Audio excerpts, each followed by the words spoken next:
Part 1. A family of four. In a modest two-bedroom apartment in East Austin lived the Carter family: Maria, her husband Thomas, their daughter Emily, and Grandma Rose. Life was never easy, but it was full of love. Thomas worked as a mechanic, Maria cleaned offices, and Emily studied hard, determined to break the cycle of poverty. She was the first in her family to attend university, and her recent graduation was their biggest celebration in years. Emily had a boyfriend named Ryan, a kind and ambitious law student. They dreamed of a better future together. But behind the smiles, bills piled high, and Grandma Rose's health declined. The family needed a bigger place and more stability. One hot July afternoon, an unexpected guest arrived. Richard Hale, Thomas's childhood friend, now a rich and powerful businessman. They hadn't seen each other in decades. Richard pulled up in a luxury car, wearing an expensive suit. He hadn't forgotten his roots, he said. Inside, laughter echoed. Richard offered Thomas a generous loan to buy a new apartment. No rush on repayment, he smiled. Old friends help each other. Though hesitant, Thomas accepted, for his family's sake. Within weeks, they moved into a spacious apartment with central air, clean halls, and a balcony overlooking the park. Emily cried the first night, overwhelmed by joy. Maria felt like she could finally breathe. Grandma Rose called it a miracle. But miracles don't come free. Part 2. The debt beneath the surface. Life in the new apartment felt like a dream. Emily found a part-time job. Ryan helped her apply for grad school, and Grandma Rose had better access to doctors. Maria planted flowers on the balcony, and Thomas began fixing up an old truck he'd always dreamed of restoring. But things shifted. Thomas seemed restless, waking in the middle of the night, staring at bills. Though Richard had promised no rush, a letter arrived one morning. A formal loan agreement, now including interest, far higher than Thomas expected. He hid the letter but couldn't hide his anxiety. Emily noticed his silence. Maria worried about his health. The debt, once a favor, now grew heavier each week. Thomas called Richard to renegotiate, but Richard remained calm and cold. A deal is a deal. One evening, Thomas returned home pale and trembling. He collapsed in the kitchen. By the time the ambulance arrived, it was too late. Thomas Carter died from sudden cardiac arrest. The family was devastated. Emily couldn't believe it. Maria wept for days. Grandma Rose sat in silence, clutching Thomas's picture. At the funeral, Richard arrived wearing black, offering condolences and a reminder. Thomas left behind an unresolved debt. Someone must take responsibility. Maria nearly fainted. Emily stepped forward, her voice trembling. "Give us time." But time wasn't on Richard's side anymore. He had plans, and they included Emily. Part 3. A dangerous offer. After Thomas's death, the apartment no longer felt like home. Bills resumed their slow attack, and Richard's calls became more frequent. He sent lawyers to discuss foreclosure and demanded repayment of the loan, now double the original amount due to missed payments and interest. Maria fell into depression. Grandma Rose's condition worsened. She needed urgent surgery on her spine, but the family couldn't afford it. One rainy evening, Richard invited Emily to his office. She expected another threat, but what he said shocked her. "I'll clear the debt," he said smoothly. "I'll pay for your grandmother's surgery, but I want something in return." He leaned forward. "Marry me." Emily was stunned. Richard was over 20 years older than her. "You're serious?" she asked. "I have no heirs I trust. You're smart, loyal, like your father, and you'll save your family." Emily rushed home, confused and furious. Ryan noticed her shaking hands and begged her to talk. She couldn't tell him, not yet. That night, she sat beside her sleeping grandmother and thought of the weight her mother carried, the fear in Maria's eyes, the pain of losing her father. The next morning, she called Richard. "I'll do it," she whispered. "But on one condition. You pay every cent of my father's debt, and you pay for Grandma's operation." Richard smiled through the phone. "Done." Within a week, they were married in a quiet civil ceremony. Emily didn't tell Ryan until it was too late. Part 4. The stepdaughter's hatred. The day after the wedding, Emily moved into Richard's luxurious estate in West Austin. Marble floors, crystal chandeliers, private chefs. It felt like a palace. But it wasn't home. Richard was polite but distant. He expected perfection, not affection. And then came Vanessa, Richard's daughter from a previous marriage. 17, spoiled and furious. She's not your wife. She's a gold digger, Vanessa hissed during their first meeting. She refused to speak to Emily at dinner, slammed doors, and mocked her behind her back. Emily tried kindness. She offered to help with homework, asked about her music, suggested they go shopping. But Vanessa wasn't interested in bonding. "You'll never be my mother," she said coldly. "And one day, Dad will see what you really are." At night, Emily cried alone in the guest room. During the day, she visited Grandma Rose, who was recovering well post-surgery thanks to Richard's payment. Maria tried to stay strong, but she could see the light fading from her daughter's eyes. Meanwhile, Ryan found out about the marriage from a friend. Furious and heartbroken, he stormed to Emily's new home, but security turned him away. He sent dozens of messages, none of which she answered. Days turned into weeks. Vanessa's cruelty intensified. Emily began to feel like a prisoner in a golden cage. But outside the gates, Ryan was watching and planning. Part 5. The Boyfriend's Revenge. Ryan was devastated when he learned Emily had married Richard.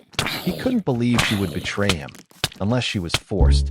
But when she didn't answer his messages or calls, something inside him snapped. He started digging. He visited Thomas's old co-workers, spoke to bank managers, and even questioned Richard's former associates. What he found shocked him. Richard had a long history of shady business deals, threats, and ruined families. Some debts ended in disappearances. Fueled by anger and heartbreak, Ryan created a plan, not just to expose Richard, but to bring him down. Meanwhile, Emily tried to survive under pressure. Richard grew colder, always away on business. Vanessa made life unbearable, cutting up Emily's clothes, spreading rumors online, even threatening to run away. Emily remained calm, focused on protecting her mother and grandmother. But inside, she felt broken. One day, Ryan left a flash drive in the mailbox at the Carter family's old apartment. It contained documents proving Richard's illegal loans and hidden bank accounts overseas. Maria gave it to Emily during a secret meeting at the hospital. "Ryan's still fighting for you," she whispered. "Are you ready to fight too?" Emily took the drive, eyes burning with tears. "Yes," she said. "It's time." Part 6. Secrets Uncovered. Emily studied the files Ryan had uncovered. Hidden properties, forged documents, offshore accounts, all tied to Richard. If exposed, he could lose everything. She contacted Ryan through an encrypted email and arranged a secret meeting at a park. The moment she saw him, emotions overwhelmed her. They didn't speak at first, just held each other. "I never stopped loving you," Ryan said. "I had no choice," she whispered. "He saved my family, but now I have to save myself." Together, they planned to gather more evidence. Emily began recording Richard's private conversations using a hidden device Ryan had given her. She also kept track of Vanessa's outbursts, hoping it would protect her if things escalated. But one night, Vanessa found Emily's hidden flash drive. Enraged, she smashed it and confronted Emily, accusing her of betrayal. Richard walked in just in time to see Vanessa slap Emily. Emily stood tall, looked Richard in the eyes, and said, "I know what you've done." He didn't flinch. "You're in too deep now," he warned coldly. But Emily had already made her choice. She sent copies of the evidence to Ryan, who forwarded them to a journalist and an FBI contact. The fuse had been lit. There was no turning back. Part 7. A Deadly Confrontation. The morning after the files were leaked, headlines exploded. Business tycoon Richard Hale under investigation for fraud and extortion. FBI agents raided Richard's office. Emily watched from the window as her husband was escorted out in handcuffs, his jaw clenched, eyes burning with fury. But it wasn't over. That night, Emily heard glass shatter downstairs. Vanessa had returned, wild-eyed and screaming. "You ruined everything. He's going to prison because of you." Emily tried to calm her, but Vanessa lunged with a broken wine bottle. In the chaos, Emily tripped and fell, hitting her head on the marble floor. When she woke up in the hospital, Maria and Ryan were at her side. Grandma Rose held her hand. "She's in juvenile custody," Ryan said. "You're safe now." But Emily didn't feel safe.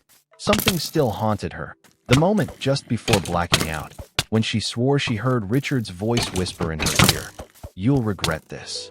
3 days later, Richard was released on bail. That same night, Ryan's apartment was broken into. His laptop was stolen. He barely escaped. Emily realized Richard was still pulling strings. "He won't stop," she told Ryan. "Not until I stop him, for good." They decided to go public.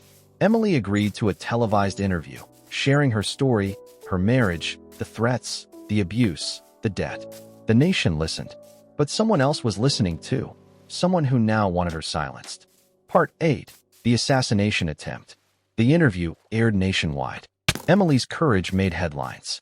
The wife who exposed a millionaire criminal. Public sympathy flooded in. Investigations deepened. Richard's empire began to crumble.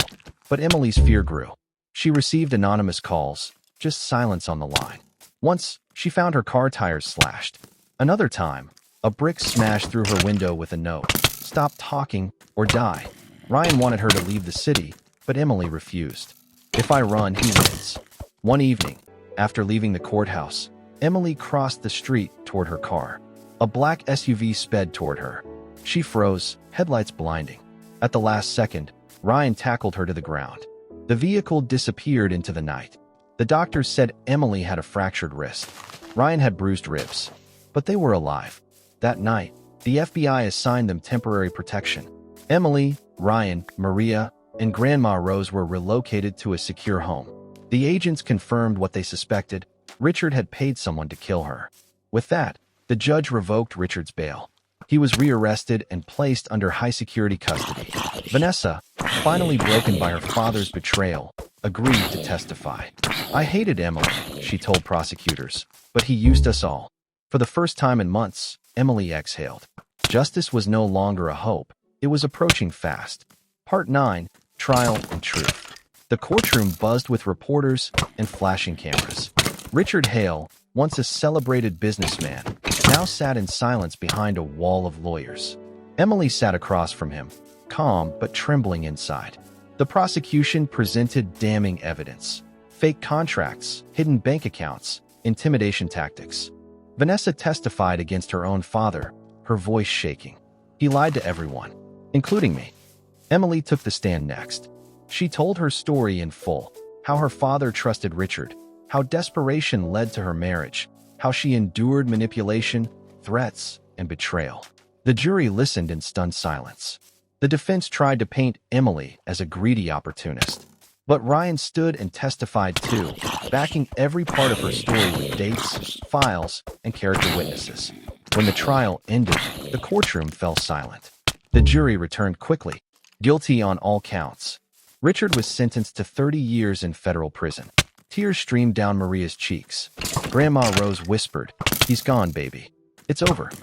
But for Emily, it wasn't about revenge anymore. It was about freedom.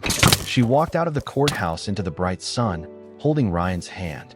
The media swarmed them, but Emily only smiled and said, "I just want peace now." She didn't know what the future held, but for the first time in a long time, she wasn't afraid of it. Part 10. A New Beginning. A year later, life looked completely different. Emily, Ryan, Maria, and Grandma Rose had moved into a modest but warm house in a quiet Texas town.